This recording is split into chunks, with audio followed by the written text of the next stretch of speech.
Hi guys, Brilliant Little here, coming to you for your next installment of 100 in 100 development tips, brought to you by myself and Richard Little from Your Land Partner and Property Developers Academy. Today's installment is number 33, and we're continuing through the layers of the appraisal. We're into the business end of the appraisal, the full development appraisal. So this is a fairly deep level of assessment and due diligence on an opportunity prior to securing the site or putting offers in. And we're peeling back the layers essentially. The full development appraisal is part of 9 areas. So there is 9 pillars of the appraisal. Yesterday's installment was demand. Today's installment is scheme design. And it's an interesting one, really, because obviously scheme design and the what you're looking to achieve through looking at scheme design is massively important to working out the viability of a potential site. Obviously, we want to assess how many units we potentially can build, and the chances of potentially gaining planning permission for that scheme, and what scheme is going to offer the best balance between what is viable from a developer's point of view, what is acceptable from the local authority point of view, and obviously what generates a good land value for the landowner. So it is a bit of a juggling act. You can find yourself in scenarios where you can fit lots of different types of schemes on a site. You could have a block of apartments, you could have townhouses, you could have 2 and 3 bed family homes, you could have bungalows, all on the same site. So it's about working out what fits best for the area, and then working out how many units you can fit on of that particular type on the site itself. So at this stage, what you don't want to be doing ideally is spending thousands of pounds on architect's drawings. We wouldn't advise going out to an architect pre-offer. You might get, if you've got good contacts with architects in your team currently, in your professional team, then you might have a quick chat with them and get them to give you some ideas in terms of density and how many units you might be able to fit on. But you don't really want to be commissioning any sort of full-scale drawings or anything like that. That being said, so in certain circumstances, having a set of kind of sketched drawings can be quite useful, taking through into negotiation, for example, because then you can back up during your negotiation. You can sort of say, well, we've done a full development appraisal, we've done all the numbers based on a number of different schemes, and this scheme here, showing them the sort of master plan, if you like, is something that we feel is the best for the site itself. So if you can do that on a budget, then that's often quite useful. But if you can't do that and you don't have the means to do that, then there are a few tips and tricks that I wanted to share with you, just to get a handle on how many units you could potentially build. So obviously it follows through from demand. Yesterday, Richard delivered some content on demand.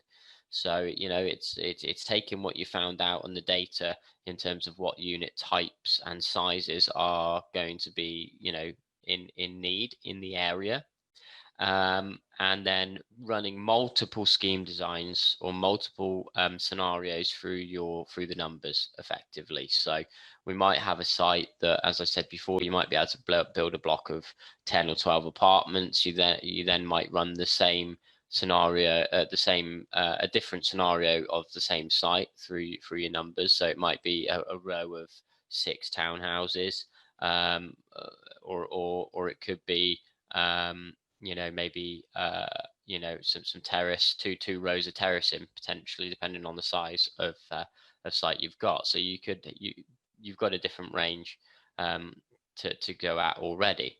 Now you want to be running multiple schemes through, firstly, and secondly, at this stage, a basic block plan will be sufficient enough, and anybody is more than capable of doing it themselves. Grab the national space standards data for online. You just put put space standards, national space standards, into Google search, and you'll find a table that sort of gives you some ideas of what sizes properties should be. And that's a great starting point for sort of working out what space your units can take up on the site. So for example, if you've got, say, a 70-meter 2-bedroom 2-story house, then you know that the floor plate is going to be 35 meters, and so you just basically working out what that's going to be in terms of dimensions. Now, if you print off a site plan to scale, you can almost trace on some blocks onto the plan to sort of get an idea of space. You can cut things out. We've done this in rooms of people when we've been running training. We do it with ourselves as well, not necessarily cutting out pieces of paper, because we've got a pretty good idea of how many units you can fit on a site ourselves. But if you struggle with that kind of thing, that's a great starting point.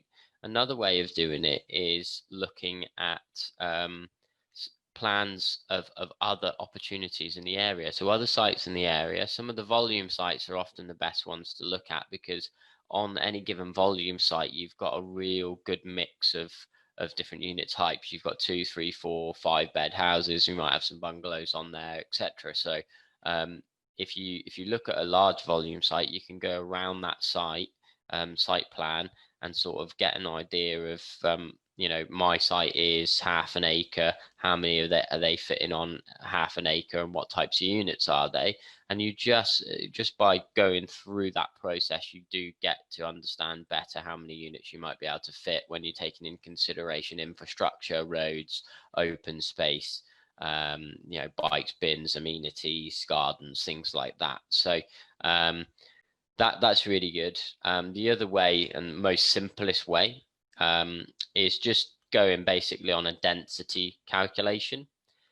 So obviously, if it's in a city, and you're looking at perhaps an apartment scheme, then the density per acre or per hectare is going to be much higher than it would be for maybe a volume, like a house, a house builder's site that's in a rural area or an urban area, because obviously the densities that they're looking to achieve are different. So depending on where it is, your council might publish their own density targets in some of their supplementary documents or within their local plan. Some of them may have a design guide that might refer to that, so that's often a good place to look. So for example, some of our sites that we look at, you might look at a volume guys, Bovis, somebody like that, Bellway, somebody like that, and they might be building typically maybe anything from about 16 to 20 dwellings per acre, depending on what they are. So on some of the sites that we're working on, because we're working on maybe more rural type schemes at the moment, so we're working on slightly less dense scenario. So we're looking at anything from around about 12 to 14 an acre, but that's developable acre as well. So you've got areas where potentially not developable, and you've got developable other areas, so up open space, and major spine roads and things like that to take into consideration. So just on that basis, if we're looking at an acre site and we're working on a density figure of say 14 per acre, then we know roughly that we're going to get a good mix of housing from say maybe 2 and 3 bedroom homes. We're going to get about 14 to the acre, so we can just go 14. What's either the average meterage of those types of units, and it might be 80 square meters, for example, and we go 14 times 80 square meters, which will, I can't do the calculation off the top of my head, but whatever that is, and then we've got a figure to go at in terms of sales values. So you'll have a sales value per square meter. We'll just times that by the built meterage, and then we'll have build cost per square meter, we'll have CIL, we'll have all these different figures that we can then take forward. So you can either do it by just having a look at and having a play around, and that might be a good exercise to do anyway, and just get used to planning on a blank piece of paper.